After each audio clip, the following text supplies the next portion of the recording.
अस्सलाम वालेकुम बच्चों। तो आज के इस लेक्चर में business math writer Mohammad Abdullah की जो बुक है इसका चैप्टर 7 क्वाड्रेटिक इक्वेशंस हैं। इस चैप्टर का नाम है क्वाड्रेटिक इक्वेशंस। इसका सेट ए पहले मैं सोल्व करवा रही हूँ। तो आज के इस लेक्चर में हम क्वेश्चन 1 से स्टार्ट करने लगे हैं, इसके 7.1 से। Solve the following equations by factorization. तो फैक्टराइजेशन मेथड से इन इक्वेशंस को सोल्व करें। क्वाड्रेटिक इक्वेशन ये होती है A X square plus B X plus C. इसको सोल्व करने के 3 मेथड होते हैं। इसको सेकंड डिग्री पोलिनोमियल भी कहते हैं। इसकी हाईएस्ट डिग्री 2 होती है। अगर ये ए 0 हो जाए तो मतलब ये 0 हो जाएगा एक्स स्क्वायर, तो बाकी ये फिर लीनियर बचती है, क्वाड्रेटिक नहीं रहती, मतलब हाईएस्ट डिग्री 2 होना ज़रूरी है। और इसको सोल्व करने के 3 मेथड हैं। पहला फैक्टराइजेशन मेथड है, दूसरा कंप्लीटिंग स्क्वायर मेथड है, तीसरा क्वाड्रेटिक फार्मूला। अगर तो कोई मेथड नहीं है यहाँ पे, जस्ट ये कहा जाता है सोल्व द क्वाड्रेटिक इक्वेशन या सोल्व द इक्वेशन, तो तीनों में से कोई सा मेथड जो आपको आसान लगता है, क्वाड्रेटिक फार्मूला, फैक्टर्स या कंप्लीटिंग स्क्वायर, कोई सा लगा सकते हैं। लेकिन अगर ये मेंशन हो कि इसको फैक्टराइजेशन से करें या कंप्लीटिंग स्क्वायर से करें या क्वाड्रेटिक फार्मूला से करें, तो फिर हम वही मेथड लगाएंगे। अब यहाँ पे फैक्टर्स बनाने हैं। तो फैक्टर्स कैसे बनाने होते हैं, इन दो नंबर्स को मल्टीप्लाई कर लेते हैं। तो ये आ जाता है 12x स्क्वायर और यहाँ पे ये 7x है। हमने दो ऐसे नंबर लेने हैं जिनको मल्टीप्लाई करने से 12x स्क्वायर बने और प्लस करने से या माइनस करने से 7 बने। तो अगर हम 4 और 3 लें तो 4 और 3 को ऐड करने से 7 आता है और 4 3 ज़ा 12 बनता है।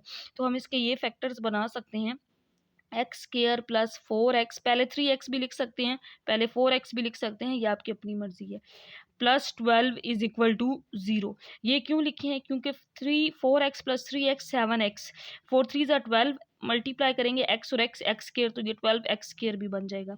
अब इन पहली दो वैल्यूज़ में से x कॉमन ले लेंगे, यहाँ पे x आ जाएगा, यहाँ से x कॉमन आ गया, जस्ट 4 रह गया।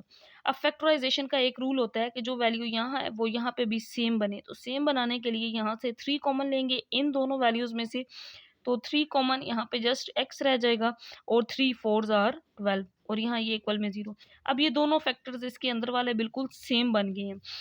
इट मीन्स हमने ये वाले फैक्टर्स ठीक बनाए हैं।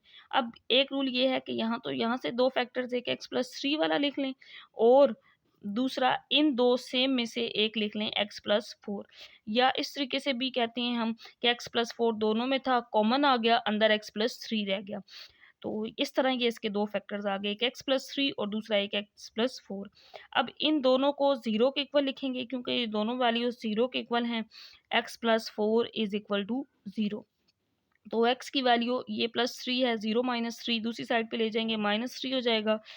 ये प्लस 4 है, दूसरी साइड पे जाएगा, 0 माइनस 4, तो आंसर माइनस 4 ही आएगा। तो इसका आंसर आ गया है इस पहले क्वेश्चन का -4 और -3। चाहे तो इसको इस तरह सोल्यूशन सेट में भी लिख सकते हैं कि इस x के दो फैक्टर्स बने हैं, -3 और -4, ये इसका आंसर होगा।